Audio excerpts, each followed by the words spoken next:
छत्तीसगढ़ की तरफ रुख करते हैं, जहां पर इस वक्त विधानसभा की कार्रवाई जो है वो चल रही है, प्रश्नकाल चल रहा है। क्या कुछ हो रहा है वहां पर दिखाएंगे।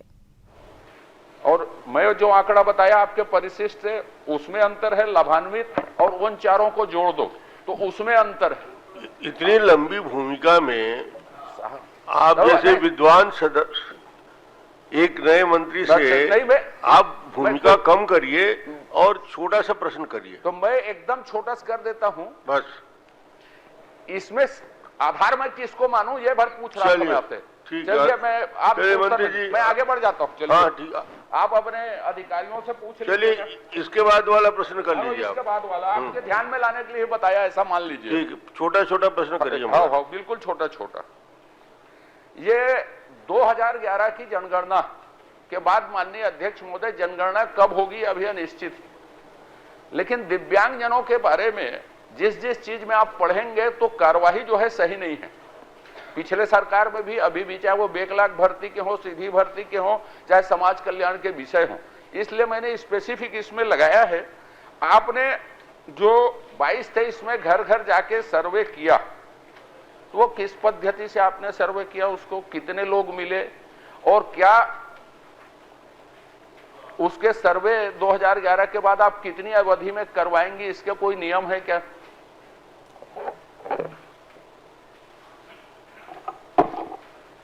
माननीय अध्यक्ष महोदय, माननीय वरिष्ठ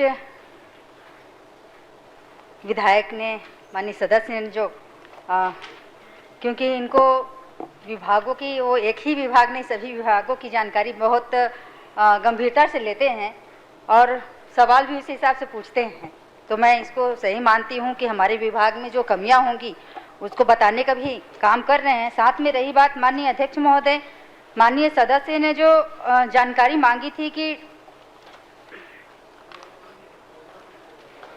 दिव्यांगजन का सर्वे किस पद्धति से होता है, इस पे ही वो प्रकाश डालने के लिए बोल रहे हैं। मंत्री जी का, अजय जी का प्रश्न यही है, दिव्यांगजन का सर्वे किस पद्धति से होता है? माननीय अध्यक्ष महोदय, 2011 में भारत सरकार के द्वारा एक सर्वे की टीम आई हुई थी। 2011 के बाद एक विभाग के द्वारा पुनः सर्वे कराया गया, जिसमें नियम को दिव्यांगजनों के सर्वे के लिए, सर्वेक्षण के लिए एजेंसी का चयन किया गया, जिसमें भंडार क्रय नियम के 2002 के नियम के तहत खुली निविदा पद्धति के माध्यम से सर्वे हुआ है।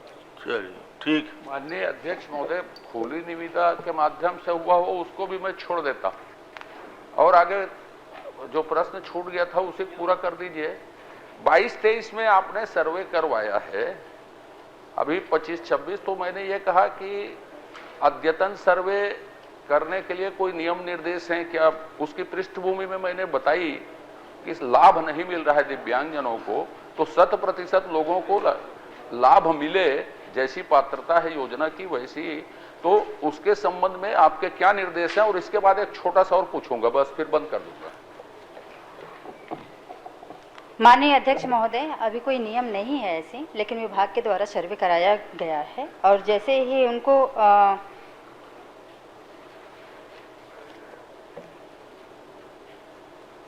जो सर्वे कराया गया है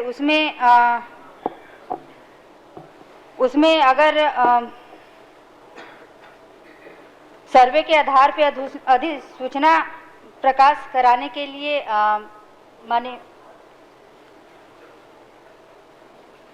माननीय अध्यक्ष महोदय, अभी कोई ऐसा। चलो अगला प्रश्न करिए आप। बस अगला प्रश्न करिए। जी जी जी जी जी बिल्कुल। माननीय मंत्री महोदय, मैं एक, आपके अधिकारी लोग भी बैठे हैं, सुन रहे हैं। 11 के सर्वे में 6,24,947 दिव्यांगजन हैं, उसमें लाभ मिल रहा है, जो आपने आंकड़ा दिया है उसमें 37,537 लोगों को। पात्रता अनुसार आपके 2011 के ही आंकड़े को मैं ले लेता हूं, तो 100% लोगों को पात्रता के अनुसार लाभ मिले आपकी योजनाओं का। इसके लिए कोई अभियान चलाएंगे, कोई व्यवस्था करेंगे, कोई निर्देश देंगी ताकि दिव्यांगजन भी सम्मान की जिंदगी जी सके, योजनाओं का लाभ उठा के। अभी जो आपने आंकड़ा दिया है उसमें सिर्फ 6,24,937 में 37,537 लोग ही लाभान्वित हो रहे हैं। तो आपकी कृपा दृष्टि उन पर पड़ेगी क्या, लाभ लेंगे क्या, ये बता दीजिए मुझको।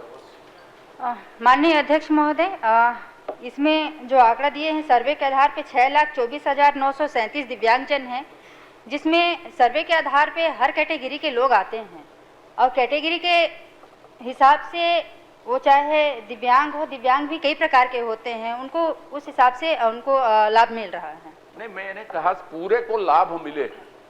आपने जो उत्तर दिया है ना उसमें सिर्फ 37,000 लोगों को लाभ मिलते दिख रहा है, 37,537। तो 100% जो है जिस तरह के भी विकलांग हैं आपकी योजनाओं का लाभ ले सकें, इसके लिए कोई कदम उठाएंगे, कोई निर्देश देंगे, कोई कार्यवाही करेंगे ताकि वो लाभान्वित हो सकें, ये बता दीजिए मुझको। माननीय अध्यक्ष महोदय, मुझे जहाँ तक पता है कि जो दिव्यांगजन है इसमें 6,24,937, उसमें बहुत सारे योजनाएं हैं जिसमें 40% से ऊपर वाले को काफ़ी योजना का लाभ मिल रहा है और जिनको नहीं मिल रहा है उनके लिए विभागीय अधिकारियों के माध्यम से हम निर्णय लेंगे। चलिए, ठीक है माननीय अध्यक्ष महोदय, धन्यवाद। धर्मजीत जी, माननीय अध्यक्ष महोदय, नहीं, इसमें प्रश्न नहीं होता। प्रश्न नहीं कर रहा हूँ माननीय अध्यक्ष जी, पुराने दिन याद हो गए आज लीलाराम भोजवानी जी के, और इधर जो बैठते थे उनके दिन याद हो गए आज। माननीय मंत्री जी ने मेरे प्रश्न का पर्याप्त जवाब दे दिया अध्यक्ष महोदय, मुझे कुछ नहीं पूछना। धन्यवाद। प्रश्न क्रमांक 3 श्रीमती शेषराज हरवंश जी। माननीय अध्यक्ष महोदय, माननीय मंत्री जी ने मेरे प्रश्न के जवाब में दिया है कि जनपद पंचायत बमनिंडी में 2 स्थल विवाद है, बलौदा में 2 जमीन विवाद है और नवागढ़ में 1 स्थल विवाद है, कुल मिलाकर 5 है। मैं माननीय मंत्री जी से पूछना चाहूंगी कि ये स्थल विवाद किस प्रकार का है और जमीन का स्वामित्व किसका है। माननीय अध्यक्ष महोदय, माननीय सदस्य ने जो आंगनबाड़ी के स्थल की बात की है, कुछ जगह ऐसे हैं जहां आंगनबाड़ी खुलने को तो होता है लेकिन जगह नहीं मिलने के वजह से वो लंबित दिखता है। तो कारण वही है कि अगर जमीन अगर कहीं पे दिख जाए, पंचायत के माध्यम से कहीं निर्धारित कर दें तो आंगनबाड़ी बन जाएगा। माननीय अध्यक्ष महोदय, विवाद के निराकरण हेतु स्थानीय प्रशासन द्वारा क्या कार्यवाही कर रही माननीय मंत्री जी बताएं।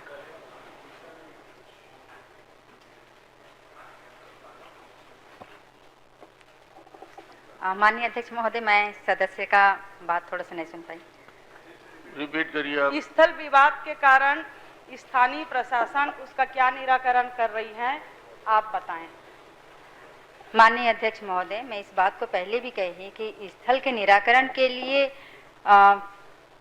कलेक्टर द्वारा प्रयास किया जा रहा है कि वहां जगह चिन्हांकित करके आंगनबाड़ी बनाने की स्वीकृति मिले। माननीय अध्यक्ष महोदय, मेरे विधानसभा में पामगढ़ में 3 आंगनबाड़ी भवन है जो कार्य निरस्तीकरण की ओर है, और इसलिए निरस्तीकरण की ओर है क्योंकि बस्ती के अंदर जो पुराने आंगनबाड़ी केंद्र बने हैं वो 600 स्क्वायर फीट में है और अभी प्रस्तावित 1200 स्क्वायर फीट का है, और हमको गांव के अंदर, बस्ती के अंदर जगह नहीं मिल पा रही है।